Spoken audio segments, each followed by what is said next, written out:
नमस्कार दोस्तों।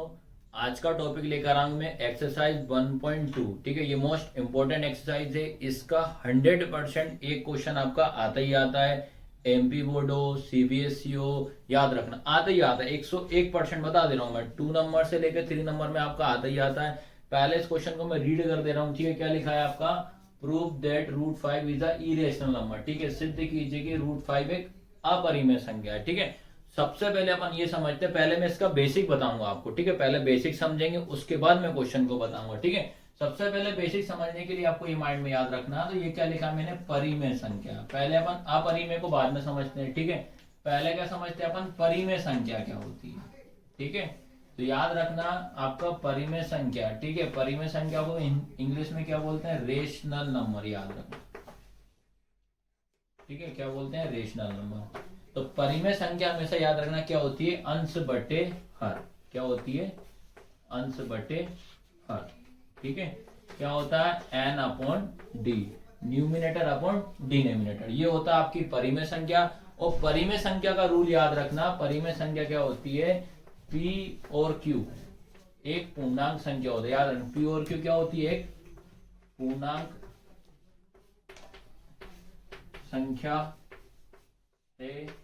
तथा इसमें ये चीज ध्यान रखना, जो आप एचसीएफ लोगे, याद रखना एचसीएफ हमेशा याद रखना पी और क्यू का बराबर कितना आना चाहिए? 1 आना चाहिए। तभी हम बोलेंगे कि ये क्या होगी? आपकी परिमेय संख्या। याद रखना, इसमें इंग्लिश में क्या पी एंड क्यू है इंटीजर। पूर्णांक को इंग्लिश में क्या बोलते हैं बेटा? इंटीजर। याद रखना, क्या बोलते हैं? इंटीजर। याद रखना। ठीक है, जिसमें एचसीएफ में पी और क्यू कितना होना चाहिए? 1 होना चाहिए। याद रखना। ठीक है, अब उसके बाद याद रखना ये आपका मैं पी और क्यू पूर्णांक संख्या, तो ये रूल हमेशा। और इसमें एक चीज और याद रखना, क्यू जो रहेगा नॉट इक्वल टू 0, मतलब पी क्यू का मान कभी भी 0 नहीं होना चाहिए। ये आपका मोस्ट इंपोर्टेंट इसमें याद रखना। ठीक है, तो आपको पहला नंबर जो अपरिमेय संख्या है, तो हम पहले उसको परिमेय संख्या को समझते हैं। ठीक है, तो परिमेय संख्या अंश बटे हर हो जाएगी। इसको अपन इंग्लिश में N upon D, numerator upon denominator बोलते हैं। जिसमें याद रखना p, q एक पूर्णांक संख्या है, तथा जिसमें एचसीएफ p, q बराबर 1 होता है। q बराबर नहीं है 0 का। याद रखना। ठीक है, अब इसमें याद रखना, अब आपको मैं बता दे रहा हूँ पूर्णांक क्या होता है। ठीक है, जिसको इंग्लिश में क्या बोलते हैं? इंटीजर बोलते हैं। ठीक है, तो पूर्णांक संख्या क्या होती है? हाफ प्लस की होती है, हाफ माइनस की। तो ये 0, 1, 2, 3, ये कितना हो जाएगा? 4। फिर कितना? -1, -2, -3, -4। ये याद रखना, ये आपका क्या कहलाता है? इंटीजर बोला जाता है। पूर्णांक संख्या होती है, तो इनको अपन क्या बोलते हैं? परिमेय संख्या भी बोला जाता है। ठीक है, याद रखना आपको। अब इसके बाद याद रखना, अब मैं आपको बेसिक और बता दे रहा हूँ कि इसमें ये ध्यान रखना आपको कि जैसे अपन ने ये लिखा मैंने -2/3, तो ये कौन सी नंबर हो जाएगा? ये आपका परिमेय संख्या कहलाएगी, क्योंकि माइनस प्लस है। तो ये भी क्या कहलाएगी? आपकी परिमेय संख्या। ठीक है, उसके बाद ये लिख दिया मैंने 6/2, तो ये भी क्या कहलाएगी? आपकी परिमेय संख्या। ठीक है, इसको अपन रैशनल नंबर बोला जाता है। अब एक में मोस्ट इंपोर्टेंट है, छोटी सी चीजें वो समझना जरूरी है। अब याद रखना, ये लिख दिया मैंने 0/1। अब आपसे पूछा कि 0/1 क्या परिमेय संख्या है? तो आप क्या बोलोगे? हाँ, ये परिमेय संख्या है। याद रखना, क्या लिखोगे आप? ये भी क्या अपनी परिमेय संख्या हो जाएगी।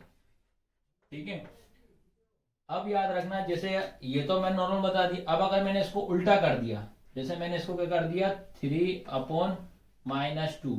अब मैंने पूछा कि बताओ 3/-2 परिमेय संख्या है कि नहीं? तो आप इस कंडीशन में क्या बोलोगे? हाँ, ये भी क्या कहलाएगी? आपकी परिमेय संख्या ही कहलाएगी। ठीक है, ये चीज ध्यान रखने की, मतलब नंबर को आप उल्टा कर दोगे तो उसके बाद भी वो नंबर क्या कहलाएगा? परिमेय संख्या ही कहलाएगा। जैसे ये हो गया, ये कर दिया मैंने 2/6, तो तब भी ये क्या कहलाएगा? परिमेय संख्या। ठीक है, अब याद रखना, जैसे मैंने कर दिया 1/0, इसको उल्टा कर दिया, लेकिन अब याद रखना कि नीचे कितना आ गया आपके पास? 0। तो ये 0 जो आता है, ये क्या आता है? Not defined. याद रखना, अपरिभाषित। ठीक है, इसको अपन क्या बोलते हैं?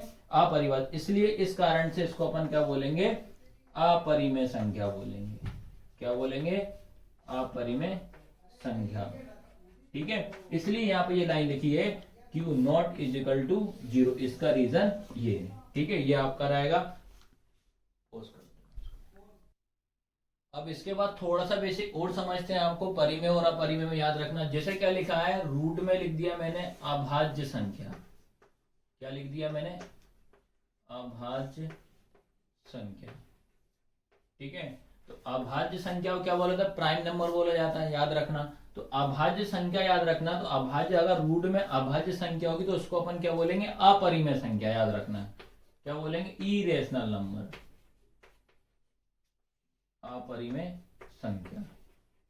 ये आप लोग दिमाग में स्टोर कर लेना। जैसे क्या हो जाएगा आपका, रूट में 2, रूट में 3, रूट में 5, रूट में 7, रूट में 11। तो ये सारे के सारे नंबर हैं, ये आपके क्या कहलाएंगे, अपरिमेय संख्या कहलाएंगे। ठीक है, एक छोटी सी और ये नोट डाउन करके ये लिख लेना, बेसिक है, इसको नोट डाउन करके याद से लिख लेना, इसको आपको याद रख लेना।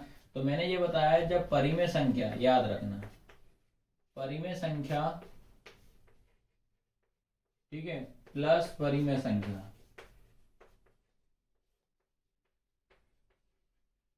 ठीक है, बराबर क्या आएगा आपका, परिमेय संख्या ही आएगा।